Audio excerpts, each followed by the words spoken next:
영상으로 참여한 교들에게 큰 은혜의 시간이 되신 줄 믿습니다. 오늘 시간 우리 주신 하나님의 말씀입니다. 하나님의 말씀은 신약 성경 마태복음 1장 18절부터 23절까지 말씀입니다. 마태복음 1장 18절에서 23절까지 말씀, 우리 함께 교독하실 텐데 마지막 절은 한 목소리를 같이 읽도록 하겠습니다. 예수 그리스도의 나심은 이러하니라. 그의 어머니 마리아가 요셉과 약혼하고 동거하기 전에 성령으로 잉태된 것이 나타났더니 그의 남편 요셉은 의로운 사람이라 그를 드러내지 아니하고 가만히 끊고자 하여 이 일을 생각할 때에 주의 사자가 현몽하여 이르되 다윗의 자손 요셉아, 내 아내 마리아 데려오기를 무서워하지 말라. 그에게 잉태된 자는 성령으로 된 것이라. 아들을 낳으리니 이름을 예수라 하라. 이는 그가 자기 백성을 그들의 죄에서 구원할 자이심이라 하니라. 이 모든 일이 된 것은 주께서 선지자로 하신 말씀을 이루려 하심이니 이르시되 보라, 처녀가 잉태하여 아들을 낳을 것이요 그의 이름은 임마누엘이라 하리라 하셨으니 이를 번역한즉 하나님이 우리와 함께 계시다 함이라. 아멘. 할렐루야. 오늘은 2020년도 대림절 셋째 주일 예배로 드려지게 되었습니다. 특별히 우리 대구 난강교회 모든 믿음의 가정들에게 이 세상의 구세주로 사랑과 평화의 왕으로 오신 예수님의 은혜와 사랑을 깊이 묵상하며 삶 속에서도 참 기쁨과 소망이 넘치는 복된 시간들이 되시기를 예수님의 이름으로 간절히 축원합니다. 오늘 이 시간에는 이름의 의미라는 제목으로 잠시 하나님의 말씀을 나누도록 하겠습니다. 사람은 이 세상을 태어나는 순간부터 어느 누구든지 고유한 이름을 가지게 됩니다. 사실 동물들에게는 그럴 만한 지식과 지능도 없지만 인간은 하나의 인격체로서 자신의 고유한 이름을 지음받음과 동시에 그 이름을 가지고 또 평생을 살아가게 됩니다. 그리고 마지막에 죽는 그 순간에도 묘비에까지 자신의 이름을 남기게 됩니다. 따라서 오늘 이 시간에는 오늘 본문의 말씀을 통하여 우리가 배울 수 있는 교훈을 크게 두 가지 관점에서 간략히 말씀을 나누도록 하겠습니다. 첫째는 예수님은 성령으로 잉태하셨습니다. 서울에 예능교회라고 있습니다. 서울 종로구 평창동에 위치하고 있는데요. 예전에 함께 공부했던 목사님이 계셔서 한번 방문한 적이 있었습니다. 교회가 아주 크고 또 예쁘게 잘 지어져 있습니다. 그리고 교회 이름이 지금은 예능교회이지만 예전에는 연예인교회로 불렸습니다. 그리고 그 연예인교회의 설립은 지금은 고인이 되신 서울 온누리교회 고 하용조 목사님이 전도사 시절 당시에 코미디언이었던 구봉서 장로님과 이 성경 공부를 하다가 소문이 나서 윤복희, 서수남, 정훈이, 김자옥, 고은아와 같은 연예인들이 참여함으로써 교회를 세우게 되었습니다. 지금은 초창기의 분위기와는 아주 다르게 큰 교회로 잘 성장하여 또 건강한 교회를 쓰임을 받고 있습니다. 그래서 연예인 교회 시절 이 구봉서 장로님이 성도일 때 이런 이야기가 있습니다. 어느 날 이 교인들과 함께 이 마태복음 1장에 나오는 처녀인 이 마리아의 잉태 사실과 또한 이 약혼자 요셉이 마리아의 임신 사실을 알게 되었지만 요셉에게 천사가 나타나서 마리아의 잉태는 성령의 역사하심이라는 이 말을 듣게 되어 또 순종하는 그런 상황들, 그러니까 한마디로 마태복음의 상황에 대해서 이렇게 성경 공부를 하고 있었습니다. 그런데 문제는 마리아가 성령으로 아기를 가졌다라는 이 부분에서 좀 걸리게 된 것이죠. 그래서 교인 가운데 한 명이 이 부분을 잡고 물고 늘어지는 것이었습니다. 아니, 세상에 믿을 게 따로 있지, 어떻게 처녀가 성령으로 아이를 가진다는 이렇게 황당한 거짓말을 이 마태복음 1장에 써놓고 믿으라고 한다면 어떻게 2장으로 넘어가겠느냐.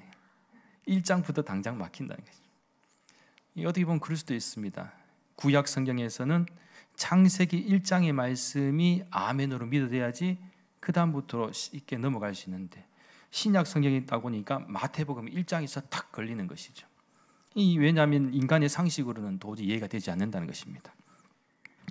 그러면서 막 하소연을 하니까 난감하기도 하고 성경 공부가 진도가 나가지 않는 것입니다. 그때 구봉서 장로님이 한 말씀을 하셨죠.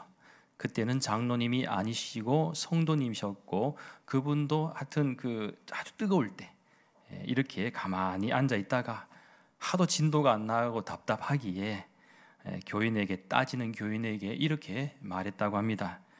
야, 지서방이 믿겠다는데 네가 왜 난리야? 왜? 네가 뭔데?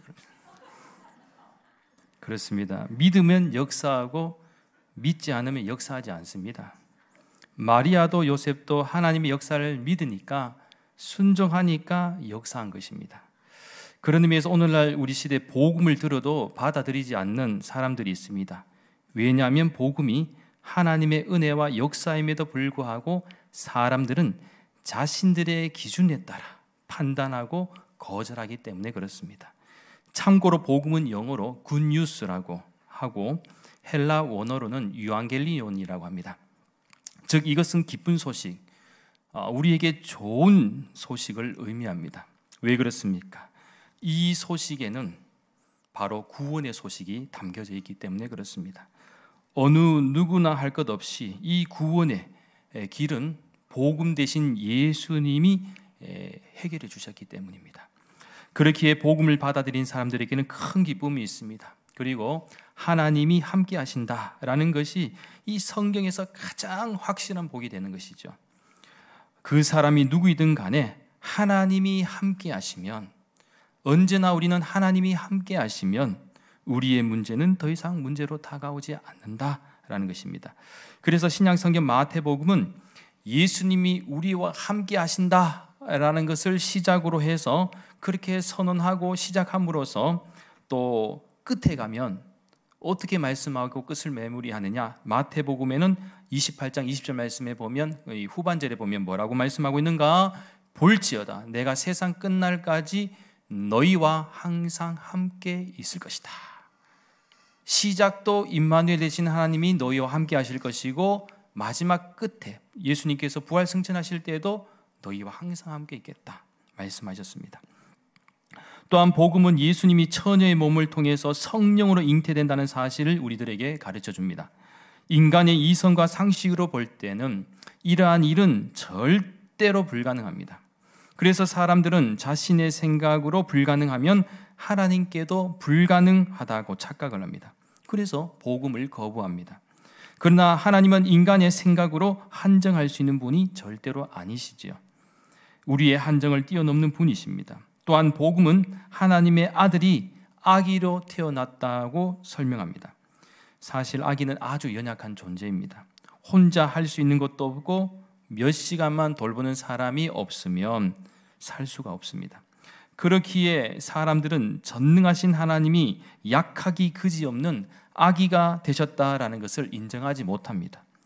하지만 무한하신 하나님이 인간의 유한함 안으로 들어오셨습니다. 하나님은 죽음과 상관없는 분이신데 죽음 한복판으로 들어가셨습니다. 따라서 하나님의 전능하심을 인간의 기준으로 판단하거나 또 제한하지 않고 내려놓아야지 복음을 받아들일 수가 있습니다. 그리고 놀라운 은혜와 역사가 일어날 수 있습니다. 사랑하는 여러분, 예수님이 성령으로 잉태하셨다는 사실이 믿어지십니까? 여러분 믿으십니까? 믿으셔야 돼요.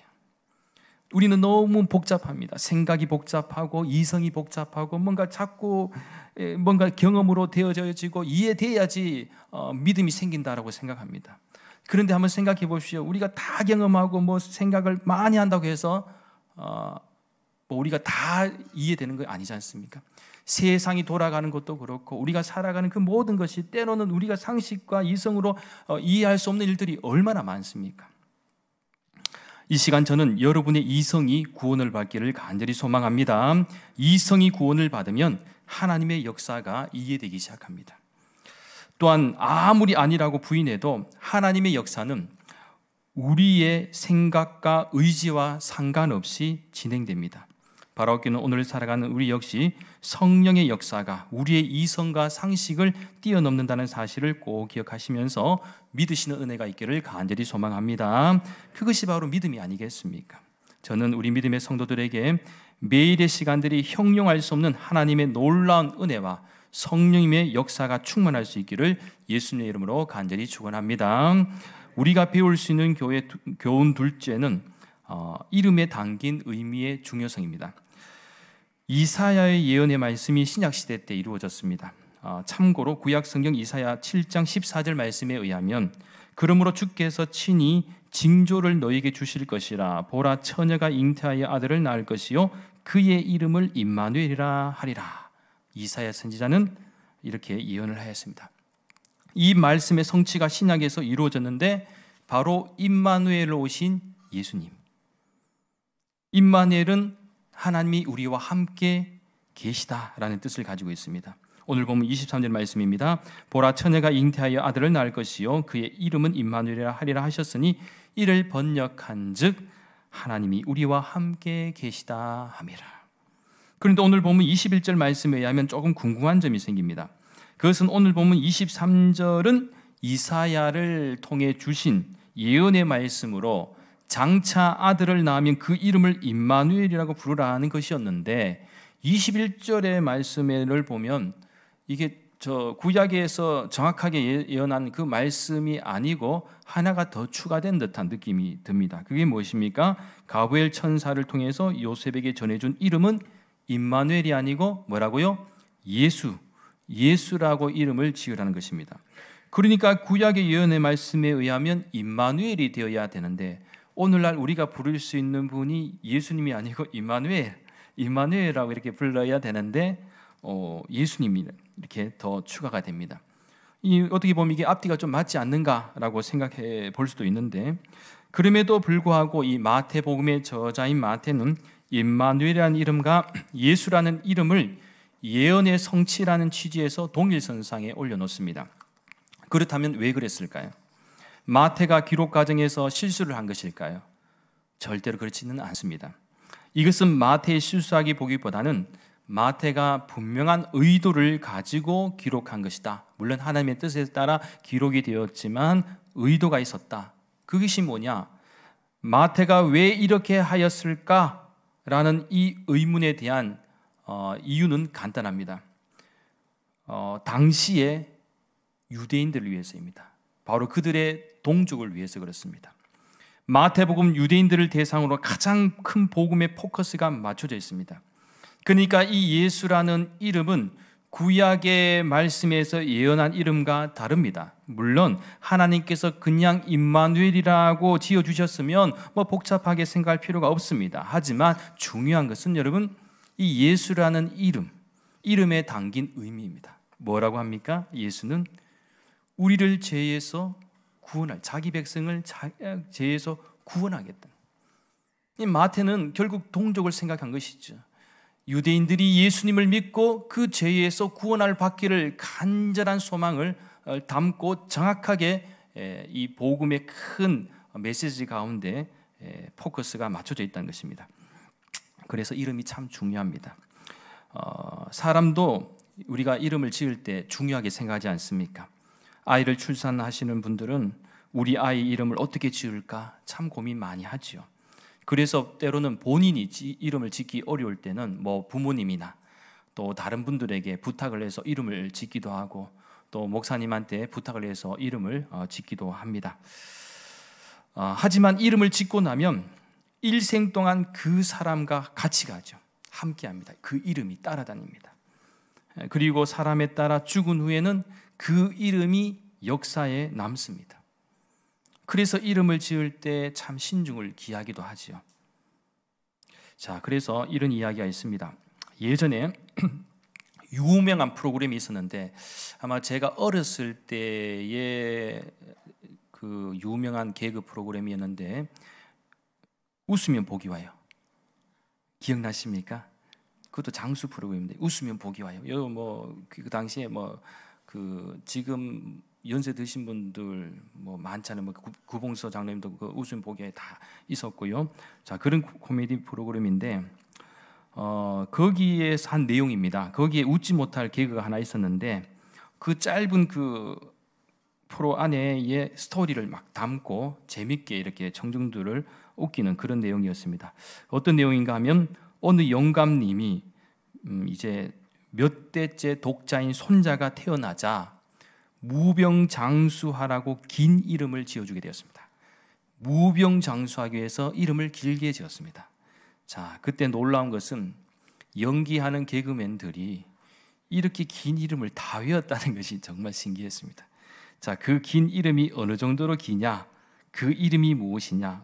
이 독자 손자의 이름이 김수한무, 거북이와 두루미, 삼천갑자 동방사, 치치카포 사리사리, 센타 워리워리, 세부리깡 무두셀라. 이 무두셀라는 보니까 그 성경 속에 가장 오래 다니서 이름도 잡았는 것 같아요.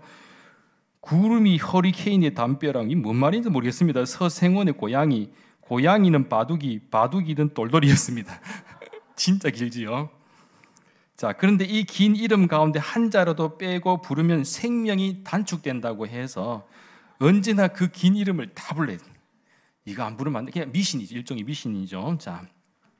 자, 그런데 어느 날 그 손자가 깊은 물에 빠지게 되자 하인이 영감님께 급하게 뛰어와서 영감님, 김수한무, 거북이와 두루미, 삼천갑자, 동방사 그러면서 그 긴 이름을 부르면서 상황을 설명했고 놀란 영감님은 뭐라고? 우리 김수한무, 거북이와 두루미, 산천갑자, 동방사, 치치카포, 사리사리, 센타, 워리워리, 세부리깡, 무두셀라. 진짜 어렵습니다. 구름이 허리케인의 담벼락, 서생원의 고양이, 고양이는 바둑이, 바둑이는 돌돌이가 물에 빠졌다고 반문하는 동안에 그렇게 긴 이름으로 인해서 시간이 지체되었고 결국 그 손자가 죽고 말았다라는 이야기입니다. 슬픈 이야기입니다. 그런데 이건 풍자 이야기였습니다. 물론 이름을 잘 지으면 너무너무 좋겠죠. 또 이름이 고귀하고 또 그 이름이 때로는 참 복스럽기도 합니다. 자, 그런데요, 우리의 이름이 어떠한 이름이든지 간에 진정으로 복되고 의미가 있는 것은 우리가 예수님 안에 있을 때입니다. 믿는 성도의 이름은 누구에게 안에 있느냐? 예수님 안에 있을 때. 즉 예수님의 이름 안에 하늘의 생명책에 내 이름이 있을 때에 그 이름이 어떤 이름이든 간에 고귀하고 좋은 이름이 된다는 것입니다. 그리고 이 세상에서 가장 고귀한 이름은 바로 예수 그리스도이십니다. 왜 그렇습니까? 이 예수의 이름은 우리의 죄를 씻어주시고 또 우리의 허물과 죄에서 구원해 주신 영원한 생명을 주신 이 이름이기 때문에 그렇습니다. 또한 우리로 하여금 하나님의 자녀가 되게 하신 이름이기 때문에 그렇습니다.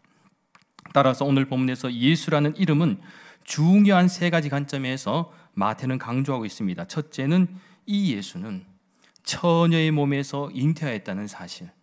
둘째는 그가 자기 백성을 그들의 죄에서 구원할 자라는 것. 마지막 셋째는 임마누엘로 하나님이 우리와 함께 하신다라는 것입니다. 따라서 오늘 본문의 말씀에서 이 마태를 통해서 우리에게 주시는 복음은 예수님이 자기 백성을 그들의 죄에서 구원할 분이시다. 이 이름은 세상에서 가장 고귀하고 아름다운 이름이다 라는 사실. 그러면서 자기 민족인 유대인들에게도 이 예수라는 이름에 대해서 기억해라. 예수님이 누구냐고 잊지 마라.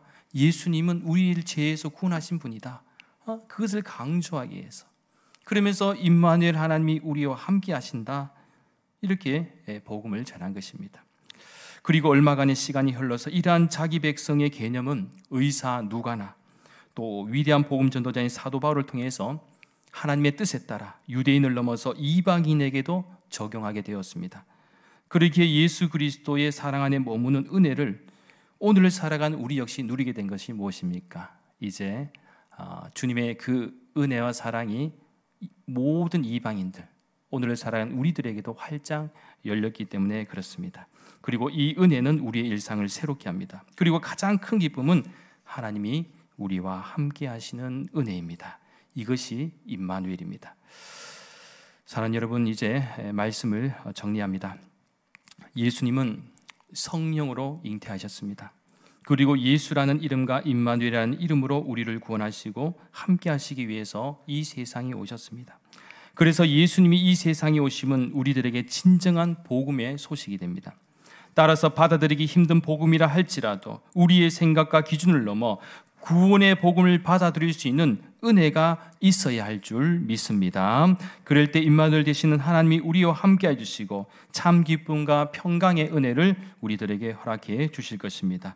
바라옵기는 기뻐가는 대림절의 시간을 보내면서 우리에게 참 구원과 생명을 주시기 위해 이 세상에 오신 예수님을 기뻐하며 2022년 성탄절을 경건한 마음으로 잘 맞이할 수 있는 은혜와 축복이 우리 대구 난강교회와 모든 믿음의 가정들에게 있기를 예수님의 이름으로 간절히 축원합니다. 기도드리겠습니다. 모든 열방의 소망이 되시는 거룩하신 하나님, 참으로 감사를 드립니다. 2000년 전에 죄인들을 구원하시고 참 생명을 주시기 위해 이 세상에 오신 예수님을 저희들이 기억하게 하여 주시고 다시금 하나님과의 사랑의 관계를 회복하게 하여 주시옵소서. 비록 불확실하고 어려운 시대를 살아가고 있지만 결코 절망하거나 또 낙심하지 않을 것은 소망 가운데 함께 하시는 임마누엘의 하나님이 계시기 때문임을 믿고 고백합니다.